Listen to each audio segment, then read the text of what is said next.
నేను ఒక media background నుంచి రాకపోయినా కూడా ఒక ఇండివిజువల్ లెవెల్‌లో నా భావజాలాన్ని, నా యొక్క ఆలోచనలను ఆహ్, నా సబ్‌స్క్రైబర్స్‌తో ఈ వీడియో చూస్తున్న వాళ్ళందరితో పంచుకునే క్రమంలో ఎప్పటికప్పుడు మన కోసం ఛానెల్‌లో వీడియోస్ పోస్ట్ చేస్తూ ఉన్నాను.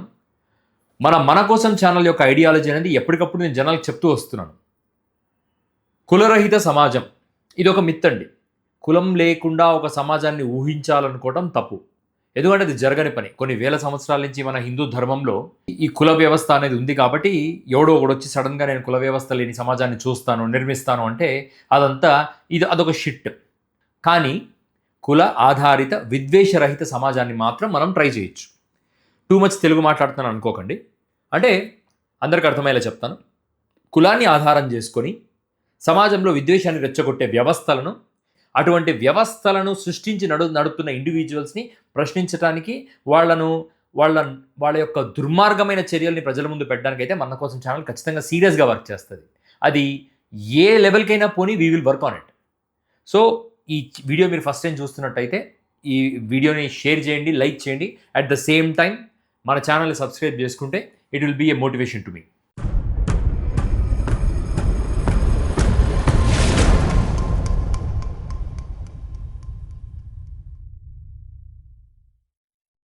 ఆంధ్రప్రదేశ్‌లో అన్ని కులాల వాళ్లకు తెలిసిన వ్యక్తి కాపు కులానికి చెందిన నాయకుడు. కాపు కులానికి ఎంతో కొంత మంచి చేయడానికి ప్రయత్నం చేసిన నాయకుడైన ముద్రగడ పద్మనాభం గారు నిన్నో మొన్న ఆయన చనిపోవడం జరిగింది. ఎన్నో నెలలుగా అనారోగ్యంతో బాధపడుతున్నా కూడా లాస్ట్ 1 మంత్ ఆయన హాస్పిటల్‌లో ఉన్నారట. హాస్పిటల్‌లో ట్రీట్మెంట్ తీసుకుంటూ ఆయన కన్ను మూయటం జరిగింది. ఆంధ్రప్రదేశ్ రాజకీయాలు సోషల్ ఇంజినీరింగ్‌లో భాగంగా కాపులను అట్రాక్ట్ చేసే ఒక పనిని అన్ని పొలిటికల్ పార్టీస్ పెట్టుకున్నాయి.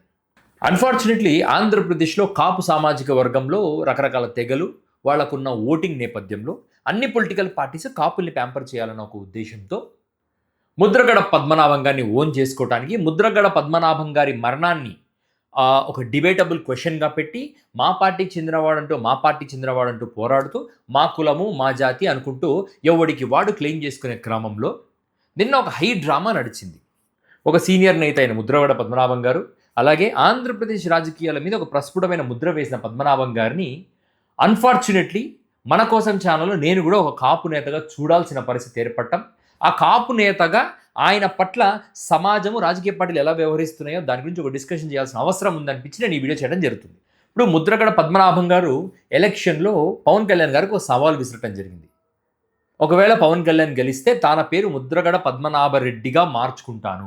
ఎందుకంటే అప్పుడు టీడీపీ కానీ, జనసేన కానీ అతన్ని ఎలా ట్రోల్ చేశారంటే, రెడ్డి గారికి ఊడిగం చేస్తున్నాడు పద్మనాభం, కాబట్టి రెడ్డిగా మార్చుకో అని ట్రోల్ చేయడం వల్ల ముద్రగడ పద్మనాభం గారు అగ్రెసివ్గా ఆ స్టేట్మెంట్ రిలీజ్ చేయడం జరిగింది. సో ఫార్చునేట్లీ ఆంధ్రప్రదేశ్లో వైఎస్ఆర్సీపీ ఓడిపోవడం జరిగింది. ముద్రగడ పద్మనాభం గారిని తర్వాత కాపు సామాజిక వర్గానికి చెందిన కొంతమంది జనసేన నాయకులు, ఎస్పెషల్లీ జనసేన పార్టీ నుంచి తీవ్రమైన ట్రోలింగ్ మొదలైంది. ఊరికే మాటకే చెప్పారు, ఈయన మార్చుకోవటం అట్లాంటివన్నీ ఏముండవు అని చెప్పడంతో Mudragada Padmanabham garu he took it very seriously. Janasena party నుంచి కొంతమంది లీడర్స్ చాలా బలంగా నువ్వు రెడ్డిగా పేరు మార్చుకోవాలి అని ఒక ఒత్తిడి చేయడంతో బేసికలీ ఆత్మగౌరవం ఉన్న వ్యక్తిగా ఒక గెజెట్ నోటిఫికేషన్ ఇచ్చి అఫీషియల్గా ముద్రగడ పద్మనాభం గారు పద్మనాభరెడ్డిగా పేరు మార్చుకున్నారు. సరే, మన కాపులకు చెందిన నాయకుడు, మన కాపు సామాజిక వర్గానికి చెందిన నాయకుడు, అటువంటి వ్యక్తి అంత పెద్ద డెసిషన్ తీసుకుంటున్నప్పుడు పవన్ కళ్యాణ్ గారికి ఒక చిన్న కన్సర్న్ లేదా? చూడండి సార్, రాజకీయాల్లో మనం రకరకాలుగా మాట్లాడుకుంటుంటాం. మీరు పెద్దవాళ్ళు, మీరు ఇటువంటి చర్యలను తీసుకోవాల్సిన అవసరం లేదు. It's a part of sportive politics, light తీసుకోండి సార్, ఏం కాదు అని ముద్రగడ పద్మనాభం గారింటికి పవన్ కళ్యాణ్ వెళ్ళి కన్విన్స్ చేసే ప్రయత్నం ఏమైనా చేశాడా? చెయ్యకపోగా పవన్ కళ్యాణ్ ఏం చేశాడంటే, ఒక పబ్లిక్ మీటింగ్లో, I don't know if someone can recollect, ఒక పబ్లిక్ మీటింగ్లో ముద్రగడ పద్మనాభరెడ్డి అని చెప్పి తన పార్టీ నాయకుల్ని, తన పార్టీ కార్యకర్తల్ని చీరప్ చేసే విషయంలో he just trolled Mudragada Padmanabham గారు. నాకు ఇక్కడ ఒక క్వశ్చన్ స్టార్ట్ అయింది. ముద్రగడ పద్మనాభం అనే వ్యక్తి ఒక కాపుల కోసం చాలా పరితపించాడు. కాపుల అభివృద్ధి కోసం, కాపుల ఐడెంటిటీ కోసం, కాపుల రికగ్నిషన్ కోసం, కాపుల యొక్క రెస్పెక్ట్ కోసం. ఎందుకంటే ముఖ్యంగా ఈస్ట్ వెస్ట్ గోదావరి జిల్లాలో కాపుల న్యూమరికల్గా వాళ్ళ స్ట్రెంత్ ఎక్కువ ఉంది. కానీ విజయవాడ, గుంటూరులో కాపులను కమ్మవాళ్ళు ఎప్పటికప్పుడు తొక్కుతా ఉన్నారన్న ఒక నానుడి సమాజంలో ఉండటం వల్ల వాళ్ళకు సెల్ఫ్ రెస్పెక్ట్ నిలబెట్టుకునే క్రమంలో కాపులు ఎప్పుడు ఫైట్ చేస్తా రావడం ఇట్స్ అ కామన్ థింగ్. ఇది ఆంధ్రప్రదేశ్లో తెలియని వ్యక్తే లేడు. సో అటువంటి కాపులకు కావాల్సిన సెల్ఫ్ రెస్పెక్ట్ని నిలబెట్టడంలో ముద్రగడ పద్మనాభం గారు చాలా బలమైన పునాది వేయడం జరిగింది. అంటే రైట్ ఫ్రమ్ 80s, 70s నుంచి కూడా ఆయన చాలా బలంగా పనిచేయడం జరిగింది. ఒక్కరోజు కూడా ఒక్కసారి కూడా ఆయన యూట్యూబ్లో కానీ, సోషల్ మీడియాలో కానీ, ప్రెస్ మీట్స్లో కానీ ఒక పరుషమైన మాట మాట్లాడటం నేనైతే వినలేదు. మీరైతే విన్నారేమో నాకు చెప్పండి. ఎప్పుడైనా అయ్యా, సార్, చంద్రబాబు నాయుడు గారు అంటూ చాలా గౌరవమైన భాషలో మాట్లాడేవాళ్ళు. సో కాపుల రిజర్వేషన్ కోసం 2014-19 టైంలో ఒకసారి ఒక రైల్ రోకో జరిగినప్పుడు తునిలో రైల్ని తగలబెట్టడం జరిగింది. ఆ సంఘటనలో కొంతమందిని కాపులను అరెస్ట్ చేసే ప్రక్రియలో చంద్రబాబు నాయుడు గారు ఎంత అగ్రెసివ్గా ముద్రగడ పద్మనాభం గారిని అరెస్ట్ చేశారంటే ఇంట్లో భార్యను, పిల్లలను, కొడుకులను బండ బూతులతో అవమానించి పోలీసులు అత్యంత హీనాతిహీనంగా అతన్ని అవమానించారని అతనే చాలా క్లియర్గా చాలాసార్లు వీడియోలో చెప్పాడు. లకారాలు మాట్లాడారు నా భార్యను, నా కొడుకును బూతులు తిట్టారు, నా కొడుకును తన్నారు పోలీసులు అంటూ ముద్రగడ పద్మనాభం గారు చెప్పారు. ఆ రోజు పెద్ద పెద్ద కాపు నేతలు కూడా ఆయనకు సపోర్ట్గా నిలబడ్డారు. బట్ హవెవర్ ఒక చంద్రబాబు నాయుడు గారి aggressive attack on some people if they question his credibility. So Chandrababu Naidu గారు అంత ఇంపాక్ట్ఫుల్గా ముద్రగడ పద్మనాభం గారిని కొట్టినా కూడా ఏ రోజు ఒక పరుష పదజాలం అనేది ముద్రగడ పద్మనాభం గారు వాడలేదు. ముద్రగడ గారు కాపులకు ఏం చేశాడు అనేది ఈరోజు ఉన్న యువతకు తెలియకపోవచ్చు అని వాళ్ళ తల్లిదండ్రులకు తెలుసు. వాళ్ళ ఐడెంటిటీ కోసం, వాళ్ళ సెల్ఫ్ రెస్పెక్ట్ కోసం, వాళ్ళ యొక్క గౌరవం కోసం ముద్రగడ పద్మనాభం లాంటి నాయకులు ఏం చేశారు అనేది తెలుసు. నాకు తెలిసిన కొంతమంది కూడా ఈ మిలీనియల్కి చెందిన వాళ్ళు కానీ, ఈ జెన్జీకి చెందిన వాళ్ళు కానీ కాపు నాయకుడు అంటే పవన్ కళ్యాణ్. ఎందుకు అంటే పవన్ కళ్యాణ్ బూతులు తిట్టగలడు, గట్టిగా అరవగలడు, పీక పిసికి చంపుతానని అనగలడు. ఇటువంటి మాటలని ముద్రగడ లాంటి వాళ్ళు అనలేరండి. ఎందుకంటే వాళ్ళు రాజ్యాంగానికి విలువిచ్చే వ్యక్తులు. వాళ్ళు స్వతంత్రం కాలాన్ని అర్థం చేసుకుంటూ రాజకీయాల్లోకి అడుగుపెట్టి రాజకీయాలను ఒక జాగ్రత్తగా నెక్స్ట్ జనరేషన్కి తప్పుడు ఇన్ఫర్మేషన్స్ కానీ, తప్పుడు ఐడెంటిటీ కానీ ఇవ్వకూడదు అనుకుంటూ రాజకీయాలు చేస్తున్న వాళ్ళు వీళ్ళు. కానీ ఇప్పుడున్న రాజకీయ నాయకులు అలా కాదు. కాబట్టి ముద్రగడను పవన్ కళ్యాణ్ ఖచ్చితంగా కన్సిడర్ చేయరు. పవన్ కళ్యాణ్ లాంటి వ్యక్తి యొక్క చంచల స్వభావాన్ని ముద్రగడ కూడా యాక్సెప్ట్ చేయకపోవడం మనం చూడటం జరిగింది. సో ముద్రగడ పద్మనాభం గారి యొక్క బలహీనత ఆయన పిల్లలు. ఆయన పిల్లల్ని జనసేన పార్టీ క్యాడర్ ఆకర్షించటం, ముఖ్యంగా కూతురుని ఆకర్షించటం, ఆ కూతుర్నే ముద్రగడ పద్మనాభం గారి మీదకి ఒక ఆయుధంగా వదలటం.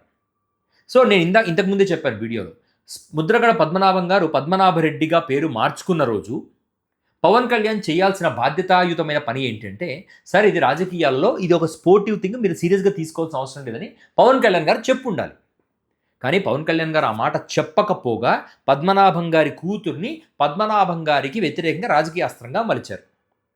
సో ఈరోజు మీరు చూశారు, నిన్న పద్మనాభం గారి కూతురు వచ్చి ఆవిడ తండ్రి మీద ప్రేమ కన్నా తండ్రి మీద తాను చూపిస్తున్న ప్రేమను ప్రపంచానికి తెలియజేయటం కోసం టీవీల మీద పడి ఏడవటం, అల్లరల్లరి చేయటం, గోలగోల చేయటం. ఇప్పుడు నిజంగా తండ్రి చనిపోయినప్పుడు ఆ బాధలో నుంచి వస్తున్న ఆవేశం, ఉక్రోషం అనేది ఒకలా ఉంటుంది. మీడియాలో కనపడడం కోసం, రాజకీయ పార్టీలు మనల్ని ఆమోదించాలి అని చూపించుకోవడం కోసం, జనసేన పార్టీలో తమ స్టాండర్డ్స్ పెరగటం కోసం తాము చేస్తున్న ప్రయత్నాలు అనేవి టీవీ ముందర ఖచ్చితంగా కనపడ్డాయి. ఎందుకంటే జనసేన పార్టీ క్యాడర్ అంతా ఆమె ఇంటికి వెళ్ళటం, ఆమెను పరామర్శించడం, ఆ చావులో కూడా వైసీపీని టార్గెట్ చేయటం.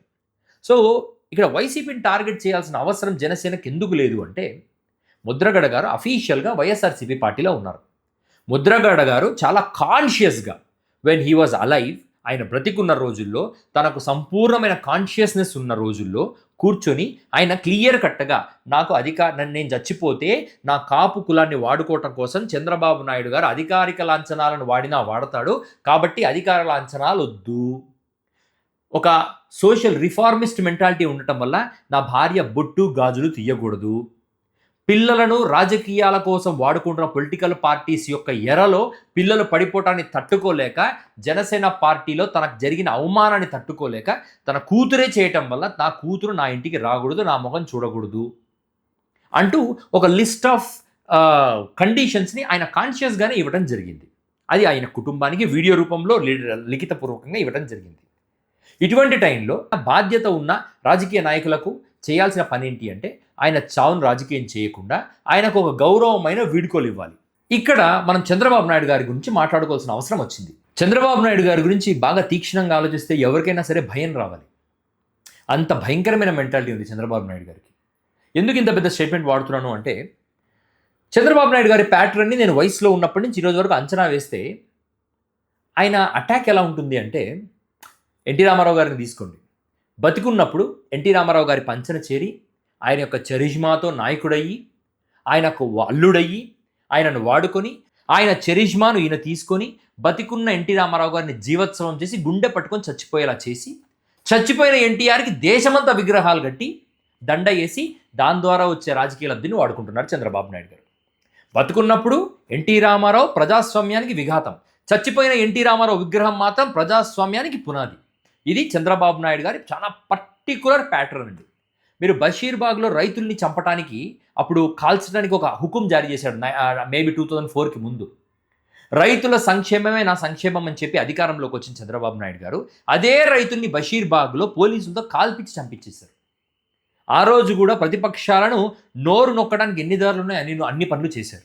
ముద్రగడ పద్మనాభం గారు కాపుల కోసం ఉద్యమం చేస్తున్నప్పుడు తమ సమస్థాయి వాడు, తమ ఏజ్ గ్రూప్ వ్యక్తి రాజకీయాల్లో ఒక ఉద్యమం చేస్తున్నప్పుడు అతనికి గౌరవం ఇచ్చి పిలిచి కూర్చోబెట్టి చర్చలు చేయాల్సిన చంద్రబాబు నాయుడు గారు పోలీసు దొరలతో ముద్రగడ పద్మనాభం గారిని ఎంత అవమానించాలో అంత అవమానించి, అతన్ని అవమానకరంగా బాధ పెట్టి, అతన్ని కూల్చేసి, ఆరోగ్యం కూలిపోయేలా చేసి, ఆత్మస్థైర్యం మనోధైర్యాన్ని నాశనం చేయాలన్న ప్రయత్నం చేసి, చచ్చిపోయినాక ఆయనకు అధికారిక లాంఛనాలతో ఆయనని సాగనంపే ప్రక్రియ.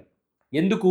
ముద్రగడ పద్మనాభం అనే వ్యక్తి నాకు థ్రెట్, కానీ ముద్రగడ పద్మనాభం ఉంటున్న కులం మాత్రం నాకు అవసరం. ఎందుకంటే కులపు ఓట్లు నాకు పడాలి. ఆ కులంలో ఉన్న వాళ్ళందరూ ఏమనుకోవాలంటే పవన్ కళ్యాణ్, చంద్రబాబు నాయుడు గారు ముద్రగడ కోసం అధికారిక లాంఛనాలు. బతికున్నప్పుడు ఆయనకు మనశ్శాంతి లేకుండా అతన్ని మానసిక వేదన గురి చేసి అమ్మనా బూతులు తిట్టి, ఇంట్లో భార్యల్ని, తల్లుల్ని, పిల్లల్ని తిట్టి, లకారాలతో తిట్టి, చచ్చిపోయినాక దండేసి ఆయనకు తుపాకీ గాల్లో కాల్చి అధికారిక లాంఛనాలు చేస్తానని చెప్పిన చంద్రబాబు నాయుడు గారి ప్యాటర్న్ నేను చెప్తున్నాను మీకు. So right from the NT Rama Rao to Mudragada same pattern. Chandrababu Naidu garu అడవర్ చేసేది వ్యక్తుల్ని కాదు, ఆ వ్యక్తులకు ఉన్న అట్రిబ్యూట్స్. ఫర్ ఎగ్జాంపుల్, మీరు ఒక సోషల్ రిఫార్మర్, మీ సోషల్ రిఫార్మింగ్ యాక్టివిటీని తను తీసుకుంటాడు, మిమ్మల్ని గాలికి వదిలేస్తాడు. సో అలాంటి మెంటాలిటీ. సో చంద్రబాబు నాయుడు గారు ఈ మెంటాలిటీని కొంతమంది అనెథికల్ అంటారు, కొంతమంది మనిషికి ఇంత స్వార్థం ఉండకూడదు, ఇంత దరిద్రమైన జీవితం బతకూడదు, ఏం బ్రతుకురా ఇది అని అనేవాళ్ళు ఉంటారు. ఒక సెక్షన్ ఆఫ్ పీపుల్ అంటారు అది రాజకీయం రా, మా చంద్రబాబు నాయుడు గారు చాణక్యుడు లాంటి వారు, ఆయన రాజకీయం ముందర మీరు దిగదుడుపు అని చెప్పేవాళ్ళు ఉంటారు. సో చంద్రబాబు నాయుడు గారి ఈ ప్యాటర్న్ని నిజంగా భారతదేశంలో ఎవరన్నా, నేను ప్రొఫెసర్స్ని, మన వీడియోలు చూస్తున్న ప్రొఫెసర్స్కి, పొలిటికల్ సైన్స్ ప్రొఫెసర్స్కి రిక్వెస్ట్ చేస్తున్నాను, ఒక కేస్ స్టడీ తయారు చేయండి. రాజకీయాలు ఎలా చెయ్యకూడదు అనే దాని మీద ఒక బ్యూటిఫుల్ కేస్ స్టడీగా చంద్రబాబు నాయుడు గారిని తీసుకోవచ్చు. ఎందుకు ఇలా చేయకూడదు? యాక్చువల్లీ చంద్రబాబు నాయుడు గారు చేస్తున్న రాజకీయం అద్భుతమైన రాజకీయం. కానీ ఈ రాజకీయం అనేది దేశ సంక్షేమకు కానీ, రాష్ట్ర సంక్షేమానికి కానీ, ప్రజల సంక్షేమానికి, ముఖ్యంగా ప్రజల కామన్ మెన్ సంక్షేమానికి మాత్రం, కామన్ పీపుల్ సంక్షేమానికి మాత్రం ఇది ఖచ్చితంగా కరెక్ట్ కాదు. చంద్రబాబు నాయుడు గారి మెంటాలిటీ ఎటువంటిదంటే, ఒక వ్యవస్థ వల్ల తాను అనుకున్న విషయం ఏదైనా జరుగుతుంది అనుకుంటే దానివల్ల ఒక 100 మంది పోయినా పర్వాలేదు. అంటే ఆ 100 మంది విలువ, ఆ 100 మంది ప్రాణాలు కానీ, మానాలు కానీ పెద్దగా అవసరం లేదు. ఎందుకంటే వాళ్ళ త్యాగం వల్ల ఒక వ్యవస్థ సృష్టించబడుతుంది. ఆ వ్యవస్థ వల్ల ఎకానమీ పెరుగుతుందనో, అభివృద్ధి జరుగుతుందనో ఆయన పొరపాటు నమ్మితే ఇక ఖతం, నాశనం. ఇంకా ఆ 100 మంది పోయినట్టే లెక్క. అంటే ఆయన దృష్టిలో పడిన ఆ 100 మంది పోయినట్టే లెక్క. ఎగ్జాంపుల్, అమరావతిలో మొన్న ఉండవల్లిలో ఆ సీడ్ యాక్సెస్ రోడ్డు కోసం ఆ రైతుల పొలాన్ని లాక్కునే క్రమం మీరు చూడండి. 2 డేస్లో మొత్తం కోర్టులో కేసు ప్రొసీడింగ్స్, వాళ్ళకి ఇవ్వాల్సిన నష్టపరిహారం మొత్తం కొట్టేయడం, పంట గింట కొట్టేసి రోడ్డు వేసుకోవడం అంతా అయిపోయింది 2 డేస్లో. ఎందుకు?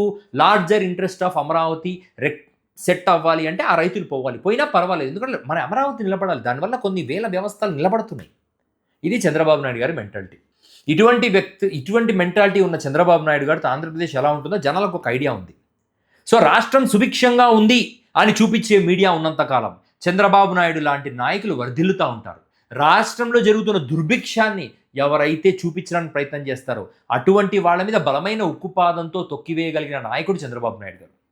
So at the end of the day Chandrababu Naidu గారి లాంటి నాయకుడు ఎవరికీ దొరకరు, నా భూతో నా భవిష్యత్తు. ఇటువంటి నాయకుడి గురించి కేస్ స్టడీగా ఎవరైనా ఒక మంచి పుస్తకం రాయటము చేయగలిగితే, మేధావులు ఉన్నారు ఈ దేశంలో, ఈ రాష్ట్రంలో ముఖ్యంగా చాలా గొప్ప గొప్ప మేధావులు ఉన్నారు.